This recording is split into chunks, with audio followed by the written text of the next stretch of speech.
Thinking of buying a car in 2025? You're not alone.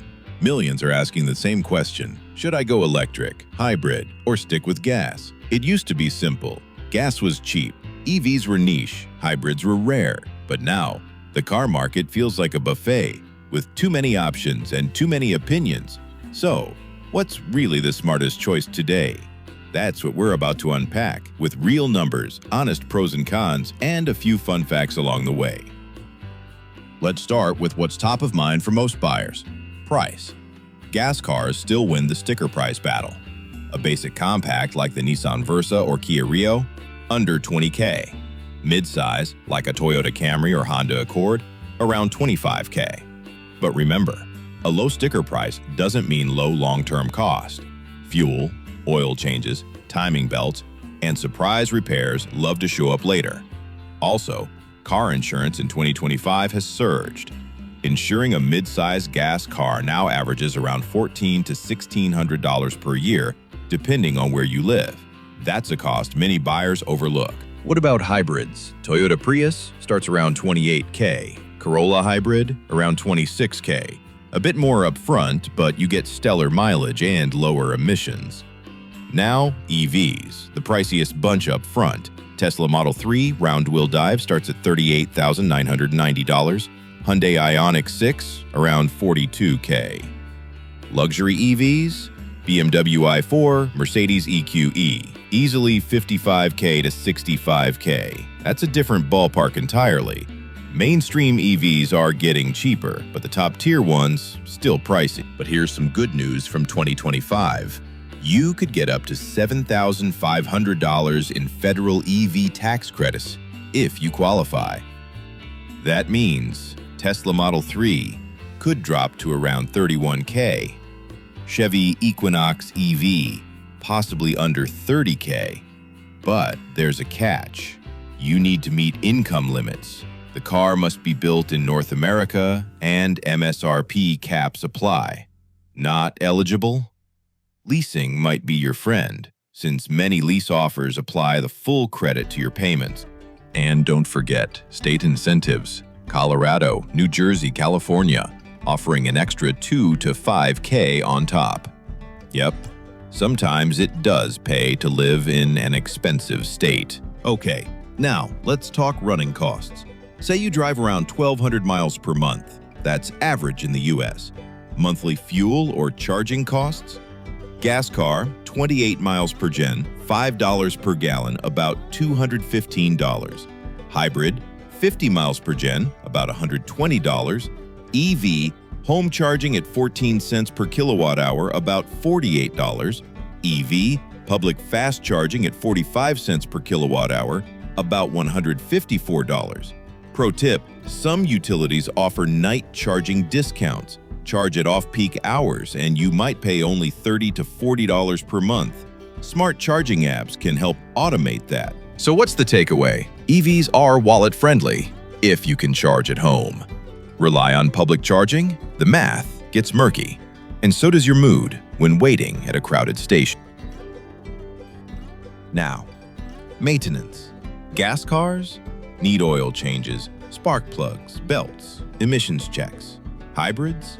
All that, plus high-voltage systems and extra cooling. More parts equals more risk. EVs? No oil, no belts, no tailpipe. Regenerative braking also means longer brake pad life. But they're not maintenance-free. EVs are heavier, so tires wear faster. Suspension works harder. And luxury tech, like air suspension or dual motors, can cost a pretty penny if it breaks. Overall, though, EVs cost 30 to 50% less to maintain over 10 years, assuming you don't go all in on luxury options. Also, battery fears? Largely overblown. Most EV batteries still hold 70 to 80% capacity after 8 to 10 years. Many come with 8-year, 100,000-mile warranties. Now let's talk range and range anxiety. In 2025, EV ranges are better than ever. Many offer 300-plus miles on paper, but real life, cold weather, expect 20 to 40% drop. high-speed highway driving, range shrinks fast. For example, Tesla Model 3 long range, 310 advertised, around 250 on a cold highway. Hyundai Ioniq 6 about 305, closer to 240 to 260. Chevy Bolt, 259 drops to under 200 in winter. Bottom line, EV tech is solid, but physics always wins. If you road trip often, get an EV that supports fast charging, under 20 minutes. What about charging stations? In major cities, you're covered. But suburbs, rural highways, it's hit or miss. Even when chargers are available, they might be occupied, broken, or just slow. Know your levels. Level 1. Wall outlet adds 3 to 5 miles per hour. Level 2. Home box, 25 to 35 miles per hour. DC fast, up to 200 miles in 30 minutes if your EV supports it. Pro tip: EVs with 800-volt architecture, like the Ioniq 6 or Kia EV6, can go from 10 to 80% in just 18 minutes. Chevy Bolt, still on 400-volt, much slower. Also, look for plug and charge, automatic payment when you plug in, no app, no card, just plug and go. Now, the environment. EVs are greener, but only in the long run. Making them not so green. Lithium, cobalt, nickel. Mining is energy heavy. EV battery production creates 30 to 50% more CO2 upfront versus a gas car. But after 30,000 miles, EVs beat gas cars on emissions. On green energy, that break-even drops to just 10,000 miles. Also, battery recycling is growing fast. Redwood Materials, CATL, investing big. And LFP batteries, no cobalt, no nickel, longer lifespan, better charging. Next up, resale value. Gas cars depreciate 45 to 55% over 5 years. Hybrids, especially Toyotas, do better, around 60%. EVs, it depends. Teslas hold value well. Brands, software updates, range. Others, like the Nissan Leaf, drop fast. Why? Short range, slow charging. Worth better EV resale? Long range, fast charging, strong brand, battery warranty, modern tech.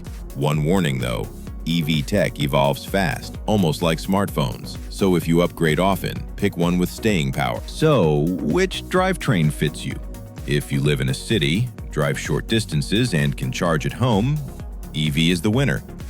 Suburban family with weekend trips, hybrid or plug-in hybrid. Cold winters, like Minnesota or Canada, hybrid or gas, for now. No home charger, frequent long drives, hybrid wins again.